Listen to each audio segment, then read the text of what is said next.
Yeah, you say that, and then she goes against the biggest stick she has available to her. Afternoon, everybody, it's us. Oh. Bird. What's this? Macro stick. But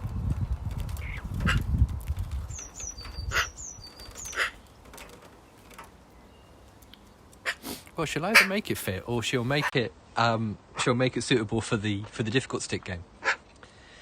Well, she doesn't have a marked preference for sticks, but she knows a good stick when she sees one, and she knows trash when she sees it too. Like you can see over here, like these are the discards from a big pile of sticks I left her, and all of these have been, for some reason, not deemed suitable.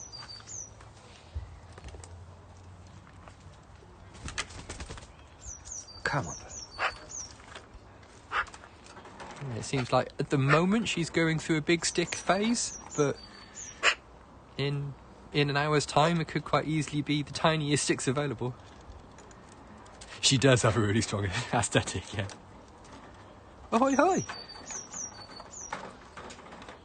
Yeah, I know what you mean, because she's definitely got a plan, because she'll go through sticks to look for a specific stick. Like, she goes through phases of, like, you give her a stick and she gives you a little song and a little bree for it, and then for, like, a morning, that is the stick. And then maybe in the afternoon that stick gets oh, hi, Mum. Pair of magpies in the holly bush and they're collecting sticks. You're getting baby magpies. And yeah, as I say, in the afternoon, that stick may fall by the wayside. But then, like 2 or 3 days later, you can see her going through a pile of sticks for that one stick. You know, you can see her sort of like, oh, I know I had a stick in here somewhere for it.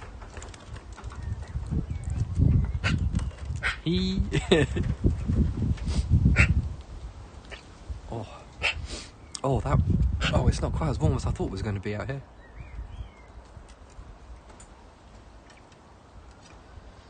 Well, Squirkington Manor it rained overnight and it's been sunny off and on, but now the sun's gone in a bit and the wind's brewing a bit. It's do up your cardigan sort of weather, which I wish I'd done before I put a camera in my hand. Bird.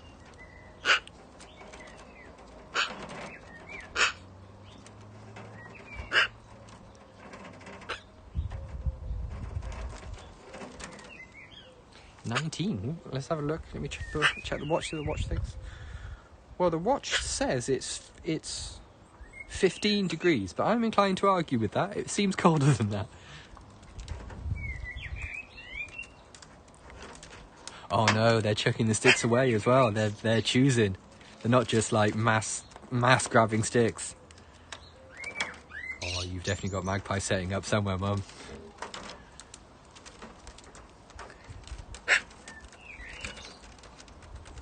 Yeah, I know what you mean. It's these huge ones we gave her just to sort of like, we didn't think they'd be successful at all, but they're quite good for the difficult stick game, which is where she puts the stick deliberately in such a position that here we go. This is the difficult stick game. Then she jumps underneath and pulls it out.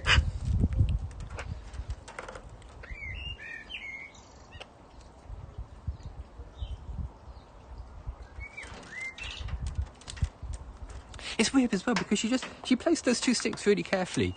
It almost looked like she settled for a little bit, and then it was just, no, change my mind, lol. More stick than bird, yeah, some of them are, definitely. Yeah, the tail is getting a little bit raggedy. At the very bottom, it's getting a little bit thin and a little bit raggedy. Oh, I'm doing okay, thanks, Ken. I've got a bit of a headache today, but I'm doing alright. I think I've been hunched over my work computer all day, and my work computer is one of those like really thin little Dell XPS laptops, and I really hate laptop keyboards. I just can't type on laptop keyboards, so I'm continuously like getting really frustrated by like, no, I didn't mean to type that, I meant to type that, or typing the right letters in the wrong order and that kind of thing. Oh, I think it is the weather, yeah, Mum. I think it's slightly heavy as well, isn't it? And, yeah, I just ended up getting really frustrated. The problem is all of the wireless keyboards I've got are like those little Logitech ones with the whatchamacallits, the little trackpads on them, and they're nearly as bad. I mean, my normal daily drive keyboard is an IBM Model M, which I am crazy for. And anything else is just like, this question, vanish in moderation. Oh no, let's have a look. Cephalus, Sophie will be 10 in about a month's time.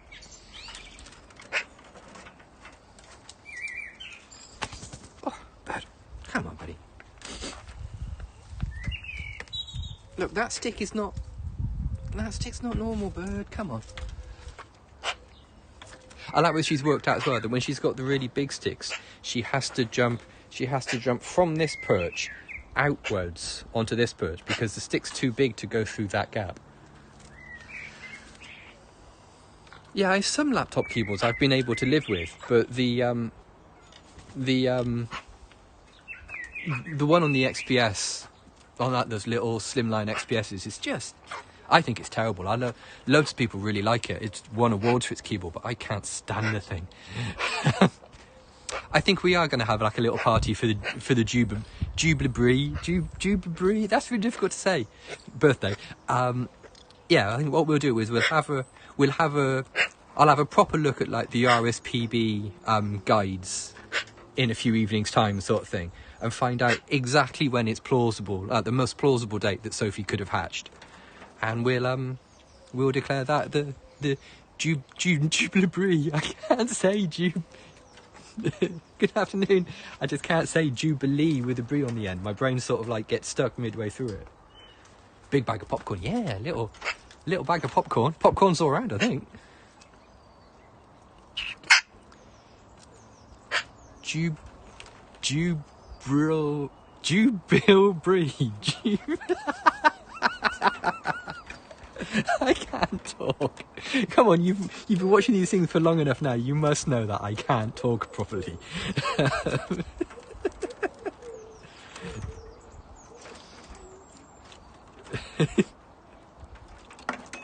Oh, see now, you dropped that one on the xylophone, so I could catch it. There you go. Yeah, I definitely will. We'll publish a date and we'll declare it. A bit like the Queen, you know, when she has 2 birthdays, we'll declare it. One's official birthday is the...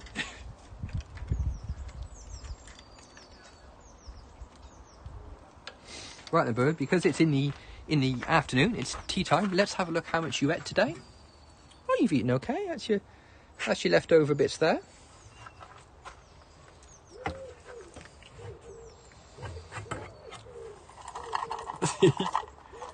Yeah, eating some kibble as well. Because what we do, you see, is all of the food that's left over, all of that, the kibble and the mealworms and stuff, just gets mixed up, and then the wilds get it. That's what goes on the bird feeder for the evening. Yeah, definitely. It makes you wonder. Well, I did not realise is it this Friday that's Good Friday? I think I was on like a Teams meeting earlier, and they were like, "Oh, of course, it's Good Friday! Yay, Good Friday! Excellent." See, that's the problem with Easter, because it changes dates, isn't it? Easter can be all sorts of different dates, but at least with like Christmas and stuff, it's always on the same day. You don't get mixed up in all the weirdness of it. Bird, come on, let's take the. Oh yeah, cheap chocolate. You can't beat it. Sort of like when you buy, like, obviously Christmas. Oh, good to see you, Frank. Christmas, and you see all of like the cheap Christmas chocolates. Like, bird. Hey, buddy. Hey, there's mealworms in here. Are you rigging a little snack? I mean, that's pretty good if you are. Bird.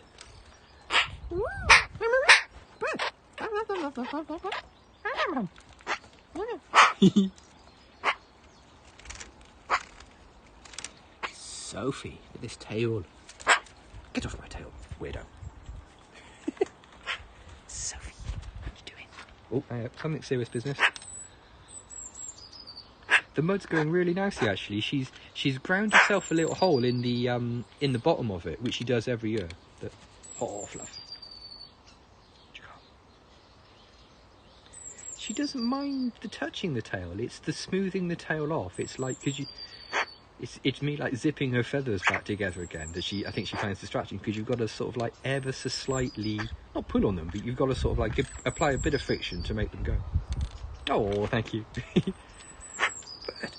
what do you think? Who's this? Oh, oh, we're off again. Bird. No kissing. Get off me. Get off me, Will. I'm gonna buy a Bengal tiger. Am I the only person on the entire planet to have not seen that Netflix thing about the tiger dude? I think it's one of those things where I think I've legit seen more memes of it than I have seen the actual program. It's one of those. Too depressing? Oh, I thought it was like I didn't realise that it was. I just thought it was like a light-hearted program about a man and the tigers he rescued or something. I didn't realise there was more to it than a dude and some tigers, because obviously I'm for that. But yeah, I've legit seen more memes and stuff on like Etsy and things about it. Magpies. All sorts of things. Mealworms. Show you. It's a mixture of like mealworms, kibble, sunflower seeds, little dog chew, cut, beefy dog chews cut into strips she likes, and all manner of stuff like that. Yeah, there is that with Tiger Dude, I think. And yeah, she's like, I haven't been able to get to the supermarket butchers for a while now, but she'll eat all sorts of things, because quite a lot of the butchers near me sort of like, there's a lot of animal abuse in it. Oh, I'm out. I am completely out. I'm not down for that. I'm not, absolutely not here. Yeah, and I suppose there is, isn't it? There's also making a dramatic TV show out of someone who's a little bit, who like could benefit from talking to somebody. You know, it's one of those sort of situations. Yeah, I know what you mean. Sophie will be 10 this year. She'll be 10 in a month or so's time. We don't know exactly when her birthday is, but it's one of my to-do list things is like decide on an actual birthday so we can all celebrate it. But yeah, she came to us an adolescent in 2010, so I know, it's crazy, isn't it? Where'd you go, bird? Oh, you're down here picking up. Oh, what are you picking up? What is that? Oh, it's cardboard. It's cardboard, everybody. Well, Sophie is what they call an imprinted bird. She was taken from a nest by kids when she was an egg. When the eggs hatched, they sort of lost their nerve or realised that they weren't like owl or whatever they were expecting to be, and dropped them on a local RSPCA volunteer. And that volunteer legitimately saved Sophie's life. But the problem is she didn't have the specialised training you need to not imprint birds on baby animals on humans. Like, you know that thing of like the first thing baby birds see when they open their eyes is like what they will always accept as their parent. It's a little bit more complicated than that, but that's a reasonable rule of thumb sort of thing. And she didn't have the specialised skill into not imprinting animals. So unfortunately Sophie became imprinted on humans, which means she can't be released into the wild, because she flat out wouldn't make it in the wild. And here in the UK it's illegal to release wild and imprinted animals. Bird, that is a crap stick, bird. She's down on the floor going through the discard pile, angrily flipping through the discard pile, and she picked that one. Oh, imprintment is absolutely real, yeah. You can see here that Sophie is building a nest, but she's never actually been, because she's never actually consciously been in a magpie nest, she doesn't know what it looks like and what it should look like. She's got an idea of what she wants it to look like in her head, but she's never actually been she's not copying the one she grew up in. She's just like, something's gone off in her that makes her want to nest. But you're crap at this, buddy.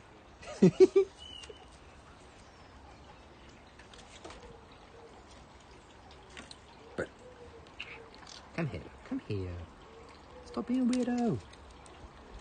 Yeah, well, she'll decide whether or not she wants to lay. She has laid for the past 6 years, something like that. 6 or 7 years. She has laid eggs. I mean, it's not a guarantee that if you build a nest you will go on to lay eggs, but it's, you know, it's a sign that she is ready to and thinking about it, and at the same time pressing her bum against the camera.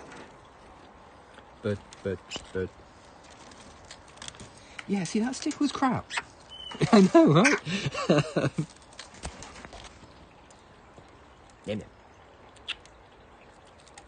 Yeah, absolutely. I mean, the fact that she feels secure enough to build a nest with me is a sign that she's good and healthy as well. But yeah, the fact that the fact that she will lay an egg is the sign that A, she's capable and healthy enough too, and also that she feels secure enough in herself to do that. It's a bit like if chickens get surprised, if like a fox goes past their hen house one evening, they won't lay eggs for a few nights because they're like, shit, that was a bad scene. If that happened again, I'm really scared, and they won't lay eggs for a few days. Exactly the same sort of thing. Sophie lives outside the whole time because magpies are a native species to the UK. They're adapted for the climate that we get, like the range of weather we get here in the UK. If you can describe what happens to our bit of the sky as weather. Oh, hang on, we've got meat. So yeah, so Sophie will stay outside, and she has a oh, that's a challenging camera angle, but she has a bedroom which I'll show you in a sec that is insulated, and during like 9 months of the year she'll sleep outside. She'll sleep out here, just on you know, whatever perch she fancies in the evening. But the rest of the time she sleeps. Are you okay? Okay.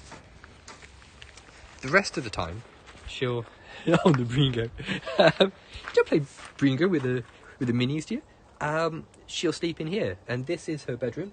We just move these pans out the way, and yeah, in here is where she sleeps, and you can see like there's a perch there, and there's a perch up there too. And that little bit of the aviary is dark all the time because there's a roof over it, and it's insulated, so it's always a couple of degrees warmer in there than it is out here. So that oh no. So yeah, that's her winter bedroom. Quite handy because it means she's got somewhere to bolt if she gets scared or something like that. You know, if something surprises her, she can just go nope. She can just nope out and just hide in there until it's over.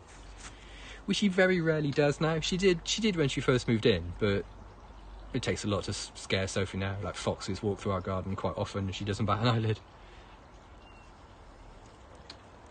Right, come on then, bird. Should we find you something to eat? What do you think? What do you reckon, buddy? Okay. Come on. Jump in the nest so I can do the lolly stick thing. Come on, buddy. That's it. That's it. Go past the crab stick. Well, so thanks for coming, everybody. I hope you're all staying well and keep washing the hands and staying inside and all of that. Where'd you go? If you just stumbled across this on Periscope and you'd like to follow Sophie on Twitter, her Twitter handle is @BreeSophieBree, or if you Google Sophie the Magpie, Google has everything you need. So hey, thanks for coming out, and we'll see you all again tomorrow. Hey, no problem, you're very welcome. Let me know if you need any more. See you soon. Bye for now.